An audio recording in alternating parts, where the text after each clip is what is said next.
Welcome to Kevin Deal Photography, where I take you on my journey through photography. On today's episode, we're going to be doing an in-depth review of the Z3R from Neewer.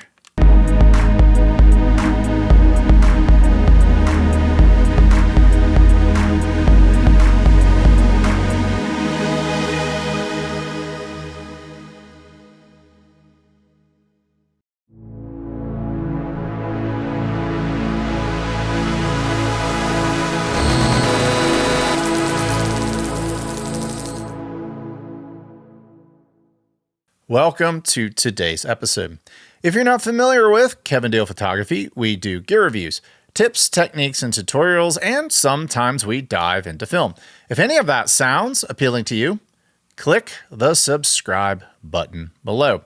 For all of you who are back to Kevin Deal Photography, welcome back. And for all of you where this is your first time here, at the beginning of every episode, I ask for donations to BIG, which is an organization that helps intellectually disabled adults adapt to jobs in the real world. And for all of you who like presets, I have presets for both Lightroom and Capture One. If you're interested in those, you can check out a link in the description below. But to the subject of today's episode, I've been reviewing a lot of flashes on this channel lately, and if you're a photographer looking to get into flash photography, the options honestly have never been better. Competition in this space has really heated up, and that's great for all of us. Features are improving, usability is getting better, and companies are pushing each other to innovate. One of the biggest trends over the past couple of years has been to move toward large, bright, full-color touchscreen interfaces. I've reviewed several Godox Speedlights that have adopted this design, but now Neewer has stepped up to the plate with their own offering. And here it is, the Neewer Z3R. This is the C version for Canon. Right away, there are a few things that stand out. It features that touchscreen interface I already mentioned. It has a magnetic round flash head. It has a solid 100 watt-seconds of power, and it has dual modeling lamps, something Neewer has become quite known for with their higher-end speedlights. I reviewed the Z2 last year and was genuinely impressed by how far Neewer has come with their on-camera flashes. When it comes to value, they've been hard to beat. So the big question is, does the Z3R continue that trend? Is this a legitimate competitor to the V100? Maybe even a V100 killer. And speaking of Godox, it looks like this is continuing the trend of newer flashes that can be triggered by Godox X triggers, in addition to the native Neewer Q triggers. I will of course test all that out in today's episode in real-world environments, but before we get started on those tests, let's first talk about the specs. The Neewer Z3R is a 100 watt-second TTL speedlight for Canon, Sony, and Nikon systems. It can fire 500 times at full power on a single battery. It has a flash duration of 1/180 to 1/20,000th. This flash features HSS. It has a built-in touchscreen interface for system control. It has a power range of 1/256 to 1/1. It has a recycle time of 1.7 seconds at full power. It features a magnetic round head for compatible accessories. It's compatible with both Neewer Q and Godox X trigger systems. It comes with a lithium-ion battery with USB-C charging. Its dimensions are 8.5 by 3 by 3 inches or 215 by 75 by 75 millimeters. It comes in at a weight of 1.42 pounds or 643 grams, and it comes in at a street price of $279 US. Okay, those specs on paper were quite impressive, but we don't do tests on paper on this channel. We do tests out in the real world. Now, let's start with our first real world test of the Z3R. Okay, for the first test with this Z3R, we're gonna shoot some product photography here in my studio. I don't have a particular project I'm working on, but I have a ton of props and we can just use those props as mock-up products and we can see how the lighting will affect those products. So, With the Z3R, I'm going to be using it in conjunction with the Neewer Q series trigger. This guy can talk to this guy. This guy cannot talk to these Godox flashes, but if I put them in slave mode and then set them manually on the back, they can react to this guy when he fires, and that's what I'll do when I use a secondary source of light. This guy will be the key light throughout this entire experiment, so you can see how color is impacted and all that. When I'm done with that, I'm going to take this X3 Pro trigger, which I'll put on my Canon R5 Mark II. And one thing that's really cool about all the newer flashes that have been coming out is they are compatible with these compatible X series triggers from Godox. So you can use this trigger to trigger your Neewer and your Godox Speedlights, which is pretty awesome. You just have to go into your RX mode. Check out this B-roll shot of me extending this range out to where it is compatible with Godox X, and that's how you set this guy up. The next thing you have to do is you have to make sure that this guy is on the same channel as your Godox Speedlights. I would put everything on channel 3, so if you want to mess with one of my shoots, just take your Godox trigger, put it on channel 3, and you can start screwing with my shoot. Another cool thing about the Z3R is that the R stands for round, I believe, and this has the magnetic head, the same kind of magnetic head you get on these Godox Speedlights. So I have a Godox branded accessory, this magnetic, and look, it fits on this Speedlight. Another thing that you should get with any Speedlight, not just this Speedlight, but this one in particular, Neewer sells an S bracket, and you need to get this S bracket if you want to do really cool modifications, because there's a place where you can put a umbrella, so you can do a rear or forward facing umbrella through this hole right here. You also have these 3 little divots in here. That's for a Bowens mount, so you could put a softbox on here, you could put a beauty dish on here, and many other different types of modifiers, snoots, gobos, things like that. So definitely pick one of these S brackets up. They're not that expensive. I'll leave a link for it in the description below. But let's get started on this product photography shoot, and we'll use this Z3R as the key light. All right, we're gonna shoot this Canon 512 XL Super 8 from the 1970s. We're gonna use the Z3R as the key light. We're gonna use the V1 gelled blue, and we're gonna use the V100 gelled red. For my first shots, I put all 3 lights on the subject, and you can see the background is kind of dull. So I turned the blue gel around on the V1 mid, and I think that it looks a lot better. Next, I turned both of the Godox lights around with gels, and then I shot this fuzzy Chia Pet bunny thing, all with harsh, direct light. As you can see right here, it looks pretty cool, but I decided I wanted to put the dome diffuser on the Z3R, and here's the results of when I made that adjustment.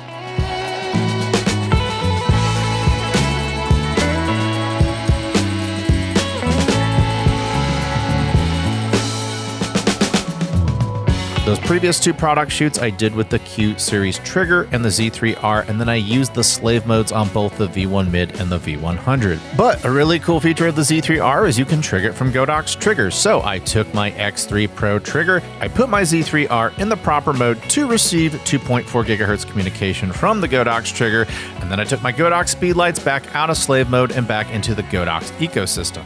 I started off with a 2-light gelled technique with the Z3R and the V100, and you can see distinct colored shadows cast. I wanted to take this creative idea a step further, so I gelled red, green, and blue on each of the respective Speedlights, and I grabbed this 60-pound angel and put it on top of the table. As you can see right here, as I pulled the Speedlights closer together, these are the results I came up with.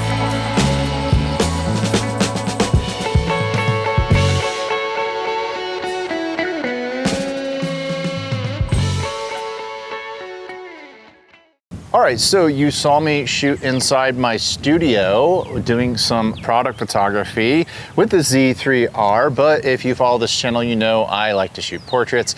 I'm here outside of San Antonio at a park with this really cool architectural structure. I'm gonna use this Z3R. 100 watt seconds is quite a bit of output, and we'll see what kind of shots we can get. I'm gonna do probably a 16 millimeter in full frame, because I really wanna get the architecture and then have the model make poses that complement the architecture. So I've got this dome diffuser, I've got it bare. I also brought a hard reflector, and we'll just see which combination and which settings work best for off-camera flash with the Z3R. So a little trick here, even though this Z3R is not compatible with Lumix cameras, I was still able to use my S1R2 with my Godox X3 Pro trigger, and then I put the Z3R in extended receiver mode. Now I'm using a 16mm lens with an ND filter to keep that shutter speed low. Yes, this is an HSS capable flash, but I decided I wanted to keep it under the shutter sync speed. And as you can see right here, during the brightest part of the day, that 100 watt seconds, 10 feet off camera with a hard reflector saved the day.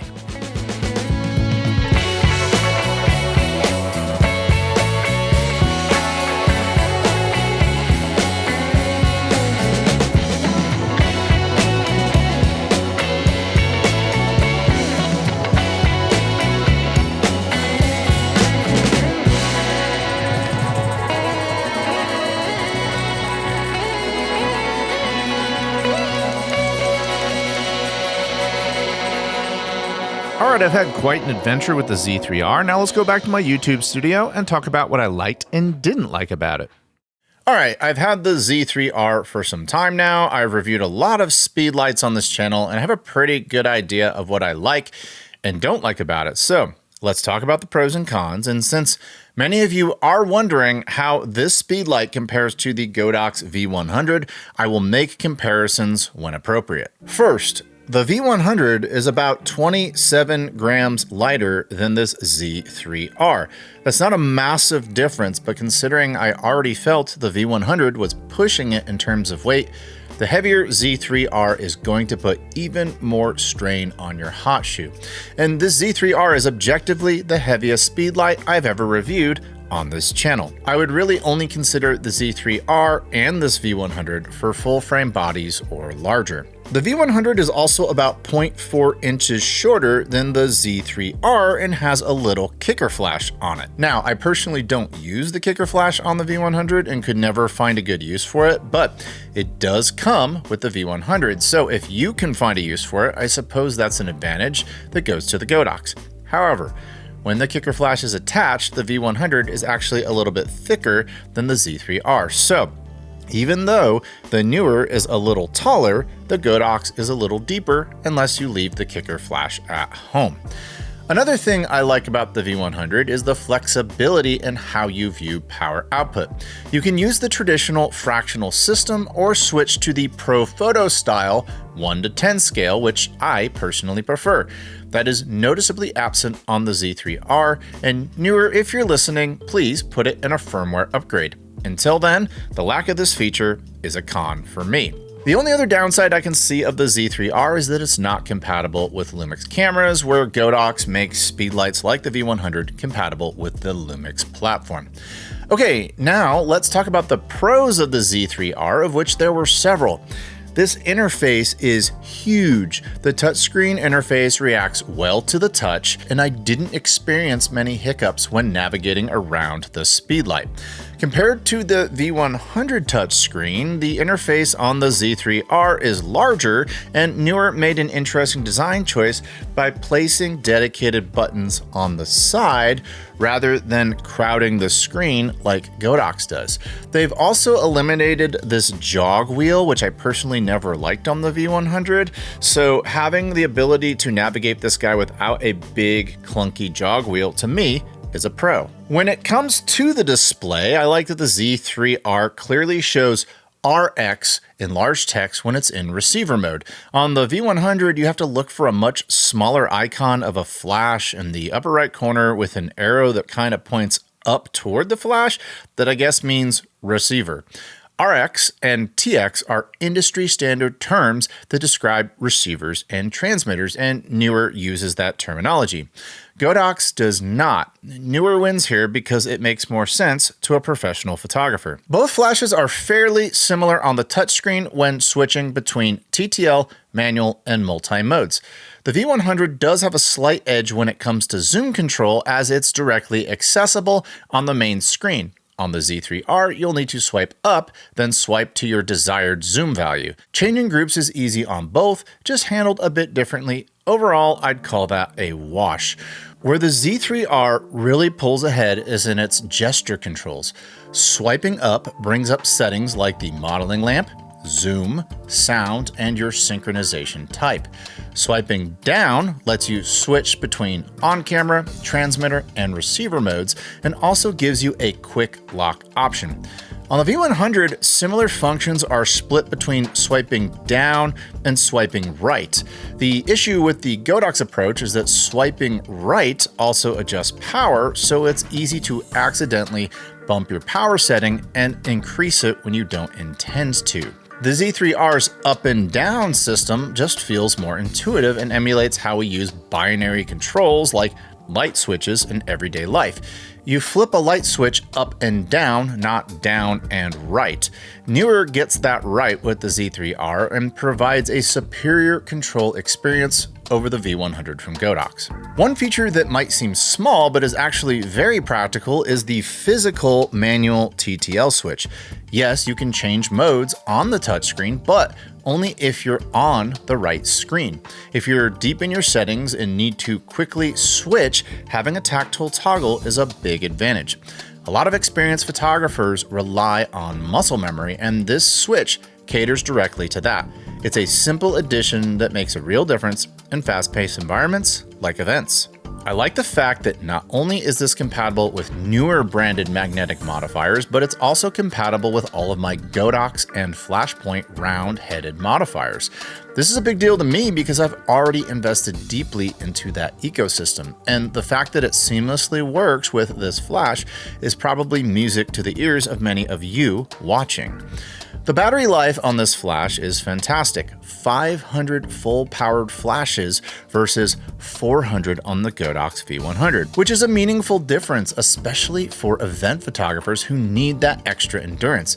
100 shots more is 100 shots more. That's definitely going under the pros. It also comes with a dome diffuser included, which you have to purchase separately with the Godox V100. Like the V100, I like the fact that the Z3R can be charged via USB-C with the battery either inserted or taken out. One of the biggest advantages of the Z3R is that it's compatible with Godox triggers.